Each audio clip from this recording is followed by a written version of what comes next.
उर्स मुबारक उर्स मुबारक उर्स मुबारक उर्स मुबारक उर्स मुबारक उर्स मुबारक उर्स मुबारक आज हाफिज मिल्लत का नफरत संगदार जो उर्स मुबारक हर चूंड शरीफ जबानी सखी हर चूंड शरीफ जबानी सखी सरदार जो उर्स मुबारक आज हाफिज मिल्लत का नफरत संगदार जो उर्स मुबारक मुर्शिद जे अज आस्थाने ते आया खोड़ हजारे दीवाना मुर्शिद जे अज आस्थाने ते आया खोड़ हजारे दीवाना उलमा मशाइख मौलूदी मन ठार जो उर्स मुबारक आज हाफिज मिल्लत का नफरत संगदार जो उर्स मुबारक हर चूंड शरीफ जबानी सखी हर चूंड शरीफ जबानी सखी सरदार जो उर्स मुबारक आज हाफिज मिल्लत का नफरत संगदार जो उर्स मुबारक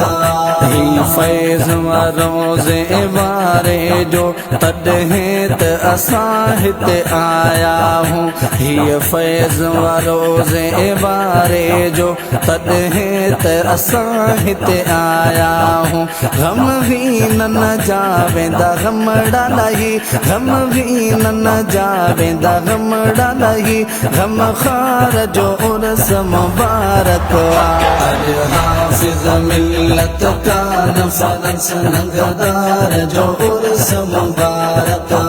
हर चूंड शरीफ जबानी सखी हर चूंड शरीफ जबानी सखी सरदार जो उर्स मुबारक आज हाफिज मिल्लत का नफरत संगदार जो उर्स मुबारक अचो मुर्शिद जो दीदार थींदो दीदार करे दिल ठारो सभई अचो मुर्शिद जो दीदार थींदो दीदार करे दिल ठारो सभई वेहो अदब जो दामन पकड़े अज वेहो अदब जो दामन पकड़े अज पगदार जो उर्स मुबारक आज हाफिज मिल्लत का नफरत संगदार जो उर्स मुबारक हर चूंड शरीफ जबानी सखी हर चूंड शरीफ जबानी सखी सरदार जो उर्स मुबारक आज हाफिज मिल्लत का नफरत संगदार जो उर्स मुबारक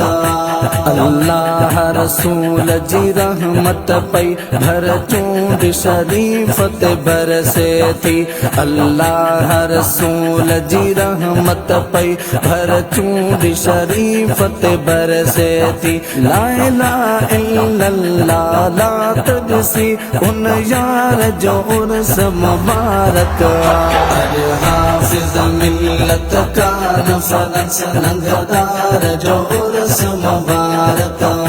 हर चूंड शरीफ जबानी सखी हर चूंड शरीफ जबानी सखी सरदार जो उर्स मुबारक